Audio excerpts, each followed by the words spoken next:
So much for listening to this episode of Earrings Off. We want to invite you to subscribe, rate, and leave us a review.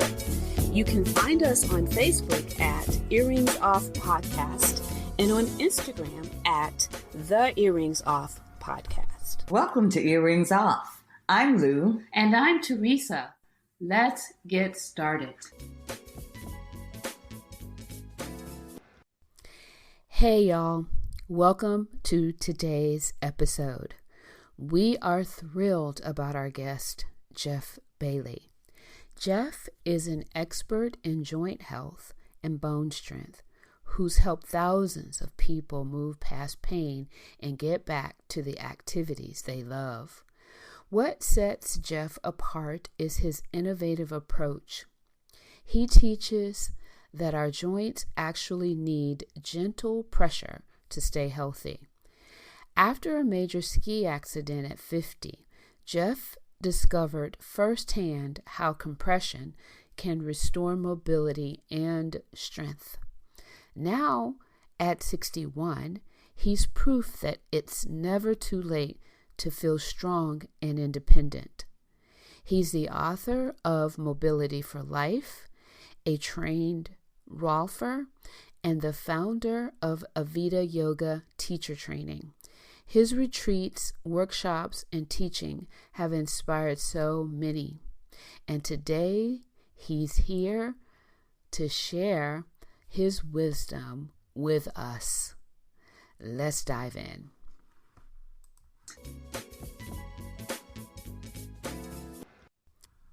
Well, hello, everyone. And today we have a great guest. We have with us Jeff Bailey. Jeff, welcome to Earrings Off. Oh, thank you, Teresa. Thank you, Lou. It's a pleasure to be here. Yeah, we're looking forward to this because I tell you, you'll find out soon enough that one of us is a yogi. Well, actually, both of us are yogis. Nice. That means you know you're here to heal. You're here to join, right? Yes. Okay, let's jump right into this. This question, I am so excited to hear your response. Most know that our bones love pressure, but joints too? Why do joints need compression? Let me just say before you start, Jeff, I was fascinated by this. So I'm ready. Yeah, me too. Well, it was a ski injury about 10 years ago now that really moved me into this whole thing. Yoga had been a part of my life for about 20 years prior to that. But I found myself sitting on a floor one day in a shape similar to Sukhasana. I call it Sukhasana, but it's a variation on it. And I found that this shape was putting pressure into my joint that was causing me so much pain. I had spent months trying to alleviate this pain. Doctors told me I was going to need a hip replacement someday. But intuition said, no, stay in this shape, stay here, let it work for you. And when I stood up after a couple of minutes, pain was gone. Wow. And so I kept coming back to this idea. And then, you'll read about this in my book. If you pick up my book, in the introduction, I talk about my childhood and how my yoga really began in my youth with my dad teaching me about physiology. And yes, so here's the answer to the question. We all know bones love pressure, but the joints must love pressure too, because they are part of the bones and they need the pressure. Otherwise, the arthritis, the problems start to build up inside the joint, and it's pressure that cleanses them and fortifies them and keeps them healthy. And I've just seen it work in my own body and many, many others. Interesting. Wow. Okay.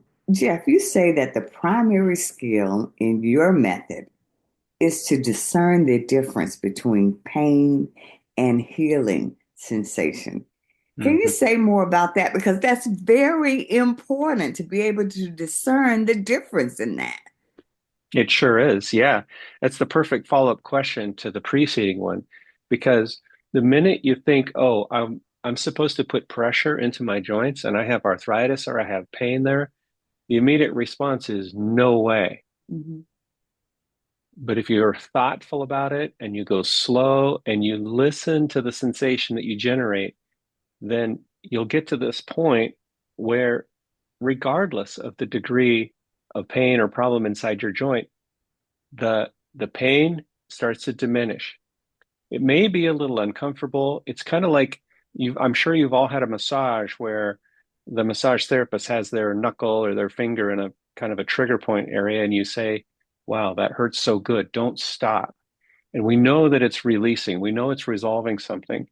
That is what healing sensation is. And it actually evokes a deep sense of peace. And that's how we know we're right on track. And we give the joint and the body time so that the physiology starts to get stimulated and all the magic starts to happen inside the joints. Okay. Makes sense. Yeah, pain diminishes. Yeah.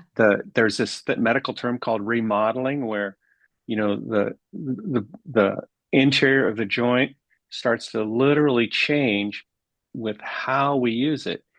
And so um, that's what these shapes do is they put mobilizing pressure inside the joint. And that's how we increase mobility and start to remodel and reshape the inside of the joint. Just the same way we do repetitive movements to strengthen muscles. Mm-hmm. It's just a way to take care of our bones and joints. Mm-hmm. Yeah, I'm glad you mentioned muscles because I was watching one of your videos and it's in the joint and not the muscle that we should be stretching or something to that effect. Can you talk a little Mm-hmm. bit about that, the role that muscles play and the roles that joints play in Yeah, mobility? well, very good question. So the muscles' function is to move our bones, and the bones move because they're hinged together at joints. And there's this misnomer, really, that flexible people are less prone to injury and especially less prone to pain.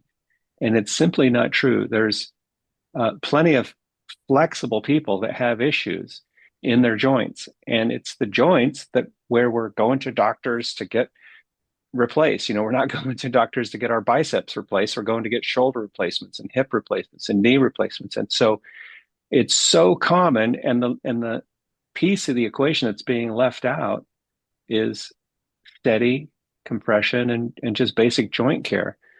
Um, and so that's where we start to generate mobility is in and around the joints, which we target the fascia, we target the connective tissue, we target the joint itself. We use the muscles to get there. So in no way in Avita Yoga do we actually target the muscle to make it stronger or stretch it. We completely repurpose them. Hmm. So Very I'm glad. different, I know. Yeah, yeah, it is. And I never thought about it. You're right. We don't replace biceps. Mm-hmm. You know, Yeah, we replace knees, and yeah. hips. So, wow, that I never thought about that. So, tell us a little bit about the development of Avita yoga and what role did Rolfing play in that? Well, yeah. So yoga led to Rolfing, and Rolfing refined my yoga in many, many ways. I've been through many teacher trainings. I've led many, many teacher trainings, and I'll always come back and say my Rolfing education was the best yoga teacher training I ever had. We learn about patterns. We learn about the role of fascia. I mean, all the myofascia techniques came out of Ida Rolf's foundational work, and she in many ways put fascia on the map because it was something that most anatomists just kind of took out of the way. But the fascia, what we call the shiny white stuff, where and it tends to converge and densify around the joints. As Rolfers, we learn to use our hands, our elbows, our knuckles to address the fascia. You put a little bit of pressure into it and stabilize it, and then you ask the person to move in certain ways. So slow, steady movement while you're putting the pressure into the fascia releases the fascia. And so people stand up, and in Rolfing, we would stand, you do some work, ask them to stand up, walk, see how they move, ask them how they feel. You take what you get the feedback, you put them back on the table, and you do some more work, you stand them up again. So it's very interactive, and it's a reorganizational process. That was Ida Rolf's term. We're reorganizing the body according to gravitational alignment and basic function. Very, very practical. And so that's when I started to realize it's not the muscles we need to address, it's the fascia. How do we get to that? Because it's the most malleable, changeable part of the body. And it's also where all the proprioceptors are that tell us whether we're upright and what position we're in. And so the fascia needs to be malleable and changeable in order for the proprioceptors to really work properly. So there's a lot of reasons for targeting the area in and around the joints. Interesting. Wow. I tell you, Jeff, you are sharing a lot of great information. And, for me, I certainly don't have the knowledge that you have, but what I have is a real life experience. Years ago, about 10 years ago, I injured myself in the gym. And, went to the doctor, and they sent me to a specialist who said I was probably going to have rotator surgery. And Okay. I started reading about that and found yoga. Mm-hmm. And about 10 years ago, that's when I started going, I have not had that surgery. The Mm-hmm. practice of yoga, it healed me from that Mm-hmm. condition. Mm-hmm. So I know people don't get that there is healing in that practice. So I sincerely believe that. Mm-hmm. So Jeff, what is the compensation patterns and how does it work against us? Well, compensation patterns arise typically from two sources. One is environmental. People tend to inherit their familial patterns, how their parents carried themselves, how people walk through life.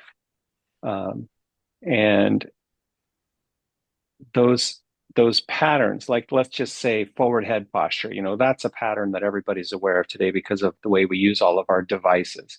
So, the way we use our devices, and then the way we mimic the people in our family, there are cultural patterns that take us out of good, healthy movement and alignment, an upright position.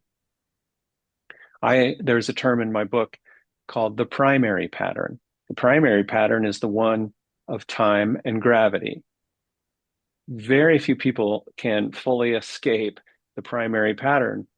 And all these things, they just sort of creep up on us unaware. They're mostly all unconscious until pain or some sort of injury starts to result. Then, the pain and the discomfort start to come into our awareness, but still we're unaware of the pattern behind it. And then you go to the gym and you start working out. But guess what? You work out and exercise in the pattern. And, a really good personal trainer can help you be aware of that. And so then you start to exercise against the pattern. You can do things in exercise that kind of make us move in a different way. And yeah, that can be helpful. But there's something that I learned in Rolfing school, and that is you can't solve a pattern by putting another pattern on top of it. We want to identify and undo the pattern, which is structural, functional, and neurological. So we get wired around the pattern. And so that's why we use these shapes. They're very reductionistic yoga poses. I don't use the word pose because it implies some degree of performance. Vita yoga is done almost entirely with your eyes closed. Most of it is done on the floor. We have some standing shapes that mostly integrate the work. but these shapes that we do, they're done slowly and thoughtfully in a way that often brings up thoughts of the past, memories, sometimes trauma. All that stuff has to come up. And all we ask that we do is let it come up to the light of our awareness, where we ultimately release it, forgive it, and set ourselves free. And that's how, you know, I just think that that's how yoga is supposed to work. And that's how the healing and many therapies are built around that kind of trauma release, whether it's physical, emotional, or psychological. We've got to find a way to undo that and undo the patterns that really set us free. Mm, mm. I tell you, I tried one of your patterns, or not pattern. What is it called? You call Shapes. Shapes. shapes. I tried one. Hmm. The feet, legs up the wall. Hmm. Is that what it's called? Correct me Yeah, if I'm legs saying up it the wrong. wall. Hmm. Yeah, and I've done that before, okay? So what I and I didn't have the similar response to your shape, because and previously I made sure my butt was all the way up against the wall. And that Hmm. was so uncomfortable, right? For me, Yeah. I couldn't last that I didn't last that way very long. But when after I saw your video, I did it with a little space in between my butt and the wall, and I just Hmm. let my legs go where they were gonna go. And I Yeah. put my hands behind laced my fingers behind my head, and I did. I fell asleep. I felt myself. Nice. I didn't actually go to sleep. I felt myself falling asleep, even after a good night's rest. I mean, I wasn't tired, Yeah. but it relaxed me. So I'm looking forward to exploring it more and watching a few more of your videos. Yeah, that's a good one. We have, so it's legs up the wall, and most of the yoga styles say get your sit bones all the way to the wall, which Mm. cause the knees to bend. Oftentimes it's uncomfortable. See, that's an example of discomfort or pain that just isn't going to work for you because you're fighting it. So almost everybody, I ask to inch back, sometimes 10, 12, 15 inches. Why? Because then your entire spine and sacrum are on the floor.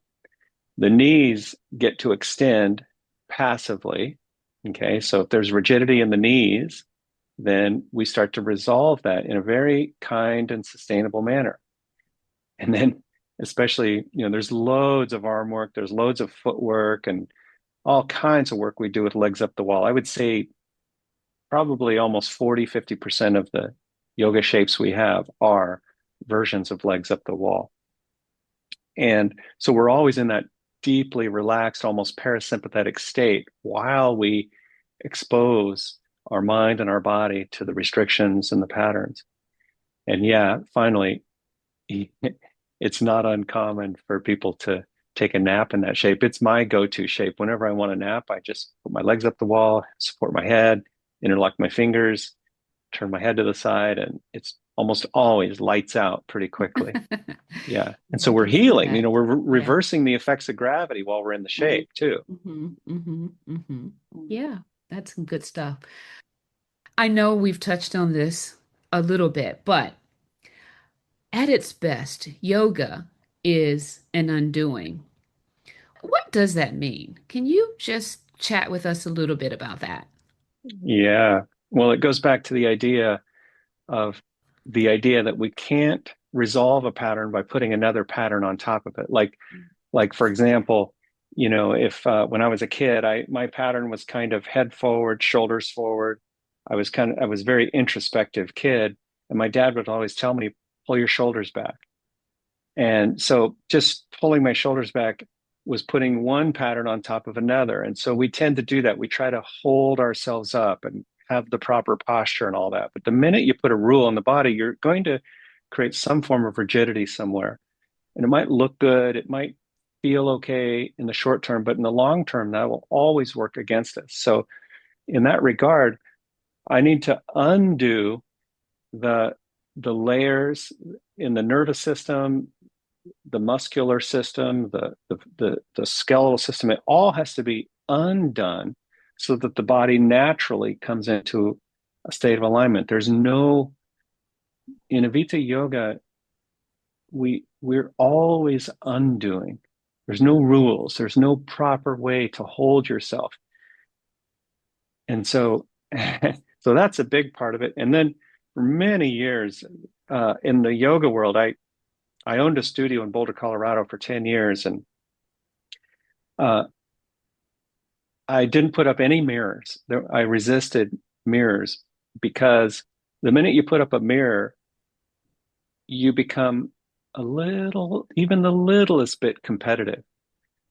You're either looking at others, trying to emulate them, or you're impressed by them, and or you're enamored with yourself and looking in the mirror and trying to make yourself better. And that's kind of what's behind this old idea of a pose, we're posing. And so this little phrase came to me that instead of trying to outdo, we undo. Mm-hmm. And that's what always takes us inward. The yoga is always an inside job. Yeah. And that the moment you make that decision to go inward, that makes all the difference. Mm-hmm. Jeff, I tell you, in your response, I think you've helped me figure out something. I lived in Virginia up until about 4 months ago, moved to North Carolina, and I've been practicing yoga, like I said, about 10 years. And I haven't been able to find the studio here that I'm comfortable with. And Mm-hmm. I think part of it is in Virginia, in my studio that I loved, you would do your, we call them poses, of course, but Yeah. it was very laid back. Mm-hmm. Here in North Carolina, what I found in the studio, the teachers are like going around saying, do this, do that. And I'm not accustomed to that kind of yoga. Yeah. And Yeah. I just thought about it when you said it, that it seems to be so strict, you know? And Yeah. it's Oh my gosh. almost Yeah. like a performance, and that's not what I'm accustomed to. So I just thought about that when you were saying that. Mm-hmm. But anyway, I digress. What's the difference between mobility and flexibility? Well, flexibility has to do with the soft tissues in our body. I don't know anybody else that's really coined the differences between the two. Most people would just say they're the same, but I go deep with everything, and so it's I use the words very differently. Flexibility has to do with with the way we're wired, okay? Because muscles fundamentally do not stretch. And that's another massive misnomer that I address in my book. Mm. It's one reason why people are resistant to stretching. It's why people who feel a little stiff in their bodies are resistant to going to a yoga class because they feel like they have to be flexible in order to do it. And the way it's taught these days, in many cases, that's true. So people who are drawn to yoga are naturally kind of flexible people because they can do it and feel good about it. So flexibility has to do with the way we're wired because the muscles either relax or engage according to neurological impulses. Muscles do nothing on their own. They're told to relax, they're told to activate. And that is what governs our flexibility mostly, that and hormonal changes. Uh, Mobility has to do specifically with the joint itself. It's very, very um, structural. And this is where the fascia is not governed by the nervous system, nor is the function of the joint. So we can use the feedback, as we discussed earlier, to find healing sensation, drop into the joint, drop in exactly. We can get super clear and drop exactly into the restriction itself and let it be a fairly enjoyable experience. It evokes a deep sense of peace and relaxation, and that's how people on the rigid end of the spectrum, like me, I do not have a flexible body. But now at the age of 60, I mean, you can see I've been sitting on the floor here now because I sometimes on a podcast I'll do some demonstrations, but sitting on the floor is something I couldn't do in my 30s and even my 20s. Wow. And so mobility comes quite readily when you target the proper areas and give it a little bit of time and attention. So we're going to have to go there. We Hmm. talked about it a little earlier, and you alluded to it just now. Muscles don't stretch. That sounds pretty controversial. It's very controversial. Yeah. Can you say more about that? Yeah. Well, all you got to do is you got to put your thinking cap on and do a little research. Okay. Hmm. Uh, there, Google, when you're done, do a search for the four characteristics of muscles. Okay. There are four characteristics of muscles: contractibility. Okay. Make a fist. That's Hmm. contractibility. Those are the Hmm. muscles on the front contracting. Hmm. Extensibility, those are the muscles on the back of your hand and the back of your fingers extending. So they have to extend in order for the opposing muscles to contract. Okay. Open your hand up, stretch out your fingers, your thumbs. Now the muscles on the back of the hand contract and the muscles on the front extend. Contraction, extension. Okay. They also have excitability. Excitability means that they respond to an electrical impulse. Okay, if you put a little tensing unit, you know what a tensing unit is that doctors, chiropractors use? It's Mm-hmm. an electrical Chicken. stimulus that you put Mm-hmm. on it. It'll make your muscles twitch. That's all. Your nervous system is just an electrical impulse going to the muscle that causes them to either contract or extend. They have to be told to relax, which is a little bit strange for us because when we think something is passive, it's just passive. But this is why, people with Parkinson's and these kinds of, when your neurological system gets disrupted, the contracting and extending impulses get confused. And that's why we start to shake and things like that. So we take nothing for granted when it comes to muscle movement. So we have contractibility, extensibility, excitability, which is the neurological electrical impulse. The fourth one is elasticity. This is where people get thrown off. What do you think of when you think of elasticity? Stretching. Yeah. Exactly. Guess what the definition of elasticity is?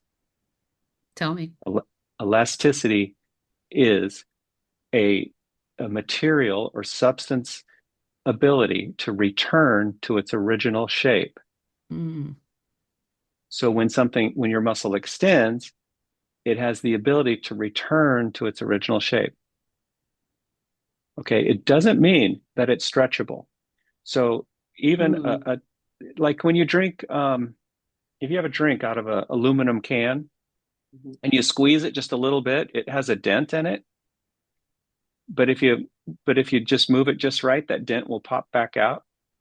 That's elasticity. It returns to its original shape. And just about, well, every medium, every sort of material has some degree of elasticity. It wants to return to its original shape.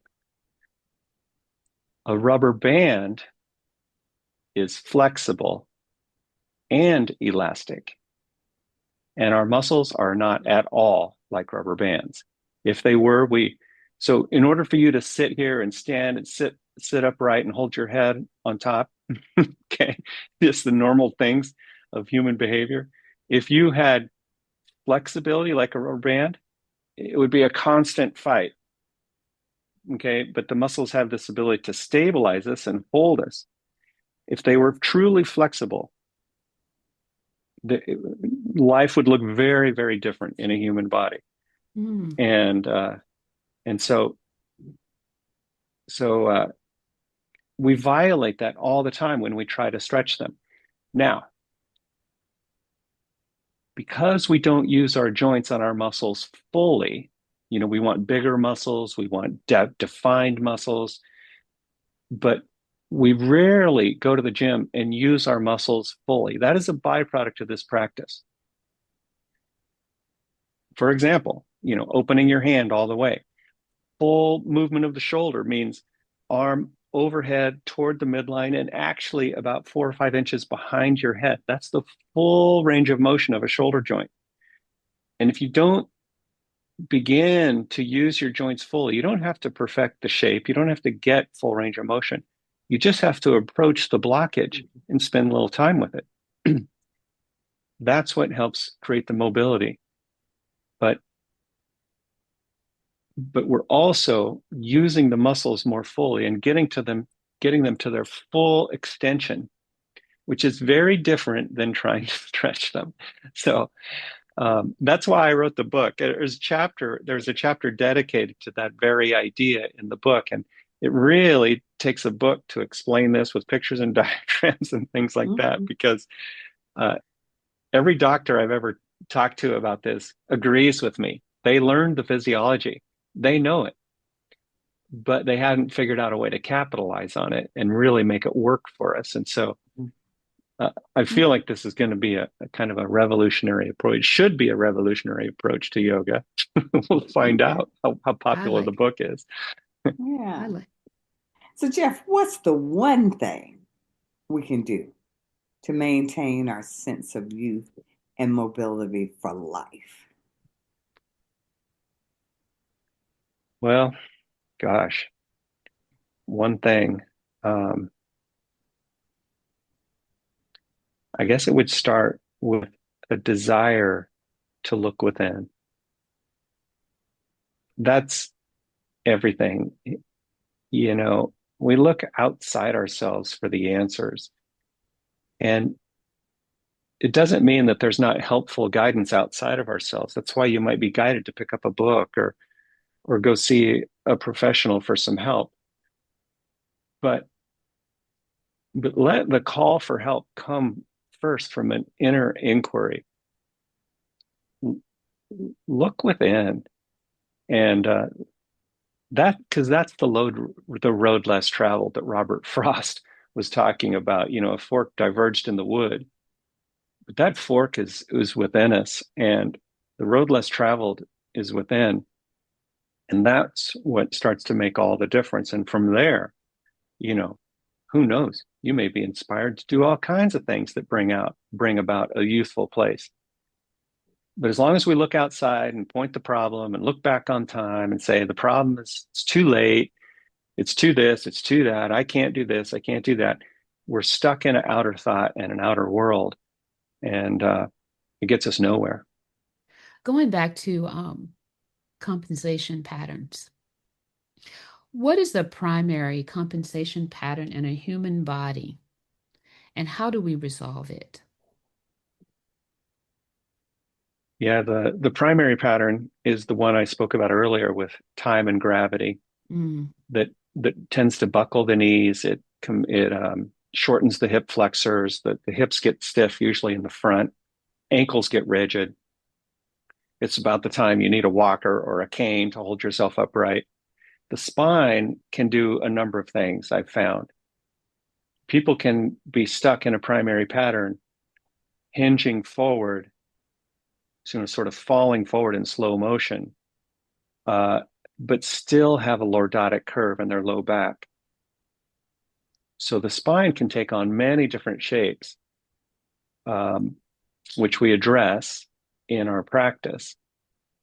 The head usually tends to come forward, and the more forward the head gets, the more upward the eyes have to look. So we compensate for forward head posture by looking out the top of our eyes. And maybe you've seen people who look out the top of their glasses because of that. So we want to catch that primary pattern as soon as we can. Ideally, in our 40s and 50s, we start to catch that and start to unwind it. Some of the shapes go into the pattern because in Rolfing school, I learned we have to take the body into the pattern sometimes to unwind it. But then we also what I call we swim upstream a little bit. We open, we we have to get the fascia to release and change, and that exposes the nervous system to the undoing. So so the Avita shapes take us in and out of the restrictions that provoke not just the primary pattern, but social, workplace, familial, societal patterns as well. Well, I have to say, I really want to look into your practice more because I know a lot of yogis, and so many of them, after practicing for years, are having knee replacement, hip replacement, and I'm thinking, what is that? So I'm Yeah, it's very a very good question. I see it because I know them. And that always concerns me. I'm like, but you're in here every week. And where are all of Yeah, these people that I know having these replacement surgeries? So, yeah. yeah, I'm concerned I know about that. several, I know several very, very well-known uh, professional yogis who've had hip replacements Right. and knee Yeah. replacements. Some have authored books in their youth. Right. Yeah. It's just another example of how we're missing the the proper target. We're Right. missing the Right. point. Yeah. Yeah. Yeah. Yeah. Wow. So, Jeff, many are intimidated by yoga and various fitness modalities. So, how can someone begin to work toward a state of health and let the idea of fitness go? Yeah, there's a difference between health and fitness. And fitness implies a certain look. It implies usually muscular definition and things like that. But again, the problem is not in the muscles. So this is the secret sauce. We can gain more by doing less.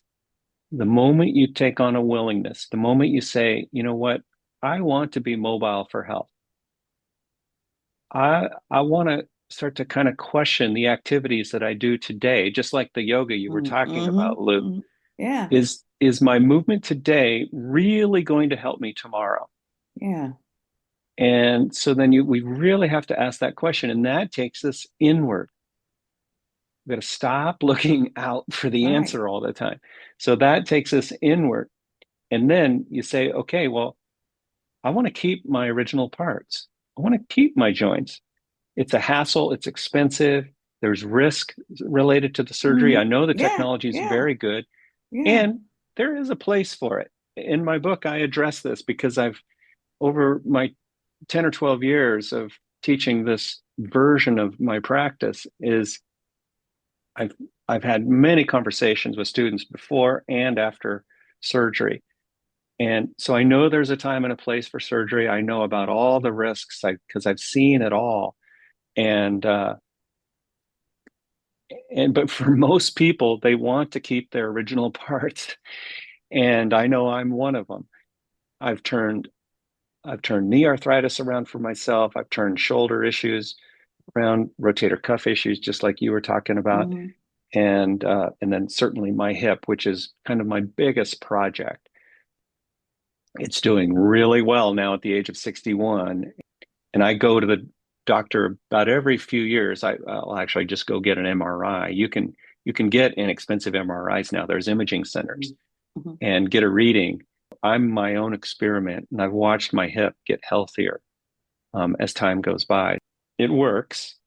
Maybe someday somebody will do a PhD study on it.